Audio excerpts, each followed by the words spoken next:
Super এইটের প্রথম match আফগানিস্তানের বিরুদ্ধে জিতে ফুরফুরে মেজাজে টিম ইন্ডিয়া। এবারের প্রতিপক্ষ বাংলাদেশ। এখন প্রশ্ন, ভারত কি সেমিফাইনালের পথে? কি বলছে সমীকরণ, এক নজরে দেখে নিন। এবারের টি-20 বিশ্বকাপে আইসিসির নিয়ম অনুযায়ী সুপার এইটে 3 ম্যাচের 2টিতে জিতলেই সেমিফাইনালের টিকিট পাকা। তাই দ্বিতীয় ম্যাচটি বাংলাদেশের বিরুদ্ধে জয় পেলেই সেমিফাইনালের টিকিট পেয়ে যাবে রোহিত বাহিনী। তাই 3 নম্বর ম্যাচটি অস্ট্রেলিয়ার সাথে হারলেও কোনো রকম অসুবিধা হবে না ভারতের।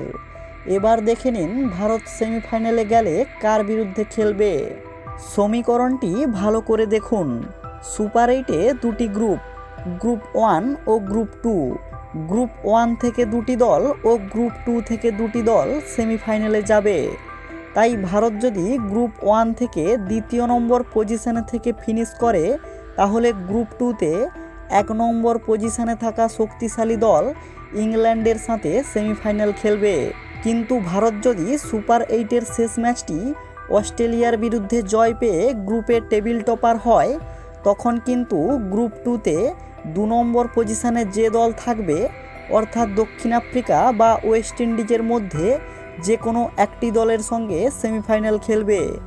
সূত্র অনুযায়ী ভারতের সেমিফাইনাল ম্যাচটি 27শে জুন রাত্রি 8টার সময় অনুষ্ঠিত হবে। এখন দেখার সেমিফাইনালে যাওয়ার জন্য বাংলাদেশ এবং অস্ট্রেলিয়ার বিরুদ্ধে টিম ইন্ডিয়া কীরকম পারফরম্যান্স করে।